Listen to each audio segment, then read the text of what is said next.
ونسبه كبيره جدا منهم صوره البروفايل عندهم هتبقى عامله كده. استغفر الله العظيم يا رب. البنات اغرب انواع البشر على كوكب الارض، او حتى مش عارف اصنفهم كبشر ولا ايه بالظبط. بلا اهانه والله، بس انتوا من الالغاز اللي العلماء لغايه دلوقتي مش عارفين يحلوها ولا هيعرفوا يحلوها. انتوا ازاي كده بجد؟ ده انا حتى نزلت بوست بقول الفيديو الجاي عشوائيات البنات، الفيديو اتاجل اسبوعين، دخلت في امتحانات ولغايه دلوقتي بمتحن. وعلشان انتوا كده وكميه الالغاز والاسرار دي فيكوا، قررت اعمل الحلقه دي. حلقه هتعمل نوش كبير بين الولاد والبنات بصراحه، بس يعني اتمنى ما حدش ياخد الموضوع ده على صدره، واحنا بنهزر وديت كوميديا ساخره زي ما انتوا عارفين. ويلا بينا على طول ندخل في عشوائيات البنات. خلينا نرجع مع بعض كده ايام زمان، ايام ابتدائي، ايام ما كانت البنات عندهم شنب واحنا لا. ومش فاهم ده عندنا بس ولا عندكم انتوا كمان، ان كان عندنا عداوه كبيره جدا ما بين الولاد والبنات. تحسوا بجد ان ولا ولد بيطيق بنت ولا بنت بتطيق ولد. ودايما كان حلم من احلام حياتنا واحنا صغيرين ان يكون في فصل البنات وفصل الولاد. مش عارف ايه الغباء اللي احنا كنا فيه ده، بس كنا بندعم المثليه. ولا يا لهوي بقى لما المستر كان بيسال بنت وتجاوب صح، المستر بعدها يقول ايه البنات اشطر منكم ولا ايه. ساعتها بقى كنا بنبص لهم بصه اصعب من بصه امك ليك لما كنت بتاكل عند قرايبك وانت صغير. وطبعا كميه المشاكل اللي بتحصل ما بين الولاد والبنات ساعتها انا مش هقدر احكيها لكم كلها، سواء من يا مستر الواد ده بيبص لي، يا مستر الواد ده ضربني، يا مستر الواد ده اتحرك. واحنا اصلا كنا اطفال وما تعرفش هتبص لها ليه اصلا. يعني السبب الوحيد انك تبص لها انك بتشبه عليها هي والطفايه. خلينا احكي لكم كده قصه عبيطه تبين لكم قد ايه البنات بجد عبط. والله العظيم هتشتم كميه شتايم في الكومنتات. انا اسف مقدما لاي بنت بتتفرج، اكيد مش كلكم عبط.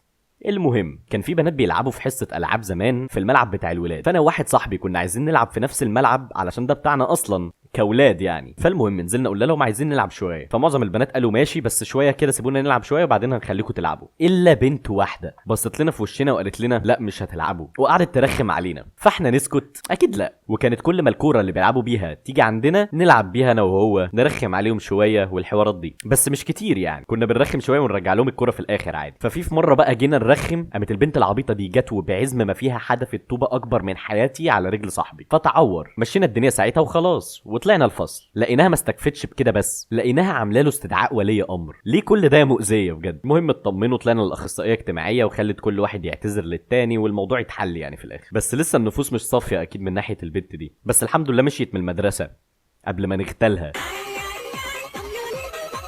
اللي فات ده كان نبذه ما بين العداوه بين الولاد والبنات زمان. خلينا بقى نتكلم عن انواع البنات شويه. خلينا نبدا ببنت بتلاقيها في كل مراحل المدرسه والسناتر، واوقات كمان بتلاقيها في الجامعه، وهي البنت الدحيحه ما بين قوسين البنت اللي بشنب دي. تبقى قاعد عادي وتبص لها بالغلط تقول مستر احنا عايزين مجموعه للولاد ومجموعه للبنات. لو هزرت او ضحكت احنا عايزين مجموعه للولاد ومجموعه للبنات. لو بنت صاحبتها هزرت معاها هي لا مش هتقول عادي احنا عايزين مجموعه للبنات ومجموعه للولاد، هتضحك عادي عشان هي معارفه. فانا هنا بقول وبناشد اي حد كبير بيتفرج على الفيديو دوت وعنده بنت واكتشف ان هي هتطلع كده، فارجوك اظبطها او ايدها اي حاجه بدل ما تكبر وتبيض علينا وخلاص. للمره الالف هقولها انا بهزر والفيديو دوت هزار علشان محدش يتضايق. وفي بقى بنت بتبقى موجوده في كل الفصول بتاعه مدارس مصر، وهي البنت البيكمي، وغالبا بتبقى بيكمي مع المدرسين. كفايه بقى يا شيخه. لو مش فاهمين يعني ايه بيكمي، فببساطه هي البنت اللي بتحاول تعمل نفسها كيوت وتعمل حركات غريبه واصوات غريبه علشان المستر يحبها ويديلها درجات اعمال سنه وينجحها والحوارات دي كلها اللي انتوا فاهمينها. والبنت دي بقى بتلجأ لحاجات غريبه فشخ اقسم بالله. يعني ممكن المستر يكون داخل الحصه عادي، داخل معاه ابنه، تتحرش بيه، تفضل تبوسه وتحضنه لغايه اما الواد يتبط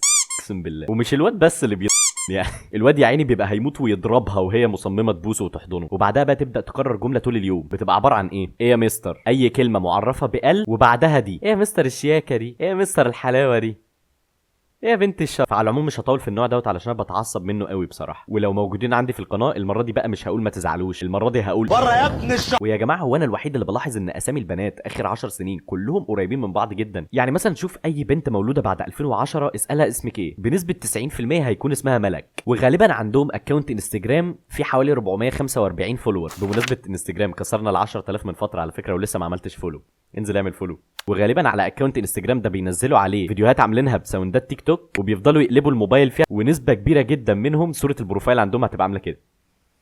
استغفر الله العظيم يا رب، استغفر الله العظيم يا رب. واسمهم على الانستجرام مستحيل يبقى حاجه طبيعيه. يعني مستحيل يبقى ملك احمد مثلا، لازم يكون في اي 3 حروف وجنبهم ملك، وملك دي بتبقى بالفي مش بالاي، زي مثلا اتس والاتس بالزد، او توكس اختصار توكسيك، او بي يو سي جامعه بد. وفي ترند جديد ابن نفسي اعرف مين اللي اخترعه. بداوا مره واحده كلهم على تيك توك يبقى اسمهم انا ملك زماني، بيحطوا ملك ما بين قوسين يعني اللي هو مين اللي اخترع الترند ده؟ انا حمرا. ارحموا ابونا بقى وروحوا شوفوا لكم محتوى بدل تفضلوا تشفوا الكربون من بعض في حاجات اتفه ما يكون. اقسم بالله روح شوف لك شغلانه انت وهو يلعن. وفي سؤال مهم بقى نفسي الاقي له اجابه، ليه البنات بيدخلوا الحمام 90 بنت؟ بتعملوا ايه جوه بجد؟ سمعت قبل كده من واحده ان انتوا بتدخلوا بالعدد دوت علشان بتكونوا بتنموا على صاحباتكم البنات برضو. انتوا ناس غريبه فشخ. كلكم بقى، والبنات اللي في السناتر بتاعت الدروس ده كوم تاني، بيبقى كلهم او اغلبيتهم علشان ما اظلمش حد حرفيا بيبقوا اسطمبه واحده، نفس البنطلون الاسود الاوفر سايز المتخطط من الجنب، نفس التيشيرت الاسود الاوفر سايز اللي بيبقى بهتان من كتر العرق، نفس الطرحه السوداء، واهم حاجه تكون فتحها من هنا ومن هنا، وغالبا بتبقى واقفه عند ام مصطفى البقاله على اول الشارع عشان تجيب من عندها كوبايه اندومي بالخضار وازازه ستنج ب 10 جنيه، وتدخل الدرس تجيب درجه وحشه في الكويز، المستر يكلم ابوها يغمى عليها يفوقوها بازازه ستينج. دوره حياه طالبه سناتر في مصر. فلو حابه تبقي طالبه من طالبات السناتر في مصر، كل اللي انت هتعمليه كالاتي: تجيبي طرحه سودا، تيشيرت اسود، بنطلون اسود، كوبايه اندومي، وازازه ستينج، والاهم من كل ده ان يكون عندك فقر في الدم علشان يغمى عليكي.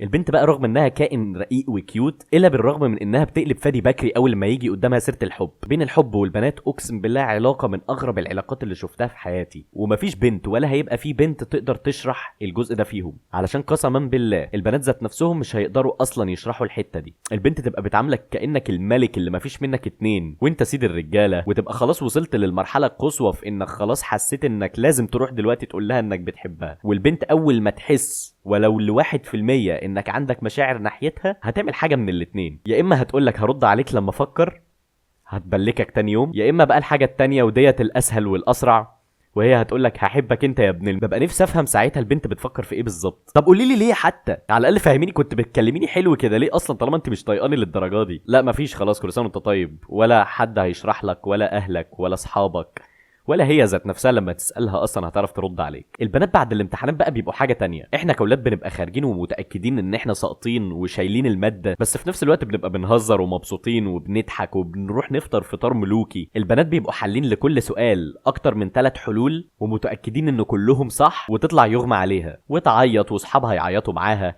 وفي الاخر بيدخلوا كلهم طب وهندسه واحنا بندخل تربيه جامعه حلوه. تعالوا بقى نتكلم واحده واحده عن لبس البنات في العصر ده. في طبعا الاشهر اليومين دولت وده انا اتكلمت عنه: التيشيرت، البنطلون، الطرحه، ولازم كلهم يبقوا سود. وفي بقى الناس التانية اللي هم بيلبسوا فساتين وعبايات، دولت ما عنديش مشكله معاهم. يجي بقى معلش للشيء اللي اتفرض علينا مره واحده دوت ومش فاهم جه منين: الكروب توب. البنات في الربيع، في الخريف، في الشتاء، في الصيف لابسينه، في المطاعم، في المدارس، في السناتر، في الجامعه لابسينه، وبقوا بيبدعوا بقى. الشنطه الطبيعيه بتاعتهم بدل ما يلبسوها على كتفهم كده بقوا بيلبسوها كروس. اوكي، واعتقد باين المشكله فين، مش لازم اوضح بقى لحسن القناه تتقفل. وبعدين ثانيه بس، الشنطه دي اصلا ازاي بتبقى قد المحفظه وبتشيلي فيها الحاجات دي كلها جوه؟ مغاره بنت ويس. ممكن تلاقي واحد ميت جوه كان عايز يتحرش بيها، دماغ واحد صاحبك، مصنع غزل ونسيج. في نوع من البنات بقى وده غالبا بيبقى موجود في الجامعه بس، وهي البنت اللي بتترسبن عند الكافيتيريا بتاعه الجامعه وتطلب حاجتين مفيش غيرهم: كوبايه النسكافيه وطبق المكرونه بالبشاميل. وغالبا هتفضل ماسكه كوبايه النسكافيه طول اليوم مش هتسيبها، هتلف بيها الجامعه كلها، وهي في الكافيتيريا وهي في المحاضره وهي بتمتحن وهي في المواصلات. وبذكر المواصلات، نيجي بقى للبنات في المواصلات. دول بقى مش فاهم مالهم وربنا. انا ببقى طالع في حالي رايح اركب اي مواصله زي اي بني ادم طبيعي، سواء اتوبيس او ميكروباص او مترو ايا يكن. في اوقات بقى ببقى مضطر غصب عني ان انا اقعد جنب بنت، ومش بيبقى قصدي والله، هو مفيش غير الكرسي دوت في المكان دوت، فمضطر ان انا اقعد جنب حضرتك، فلو سمحت ما تبصليش بقرف، انا مش جاي اختالك والله العظيم. واوقات بقى لما بتبقى حاطه ايربودز في ودانها بتبقى بتسمع اغاني غريبه فشخ بس ملناش دعوه بيها. يعني موضوع الاغاني بتاع البنات دوت اصلا في حد ذاته محتاج حلقه لوحده نتكلم عنه براحته. اللي هو سواء ممكن تلاقيها بتسمع توليت، ممكن تلاقيها بتسمع راب، ممكن تلاقيها بتسمع عصام صاصه، ممكن تلاقيها بتسمع عمرو دياب.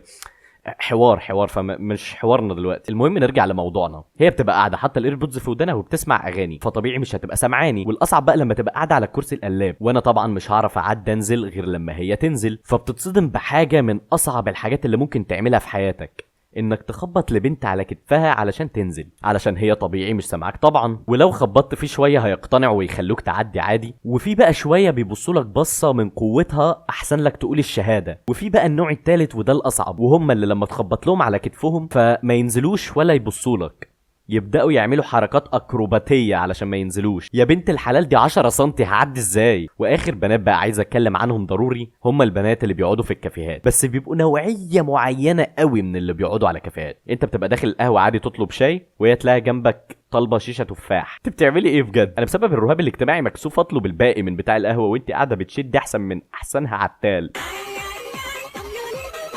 في النهايه بقى اتمنى مفيش حد من الجنس الاخر يزعل مني، البنات عموما يعني، سواء كنتي اي نوع من اللي انا ذكرته في الحلقه او لا. واكيد في انواع تانية كتير وانتوا اساسا هتكتبوها لي تحت في الكومنتس، بس ما كنتش هقدر احضر اكتر من كده بصراحه. اسف على الغياب، اخر فتره مسحول في الامتحانات والله العظيم، منها لله جامعه حلوان بام. هحاول الفتره الجايه ما اقطعش اكتر من كده باذن الله. اتمنى يكون الفيديو عجبكم، ما تنسوش تتابعوني تحت على تيك توك وانستجرام، وما تنساش اللايك والسبسكرايب لو انت مش عامل سبسكرايب. هو بس كده، سلام.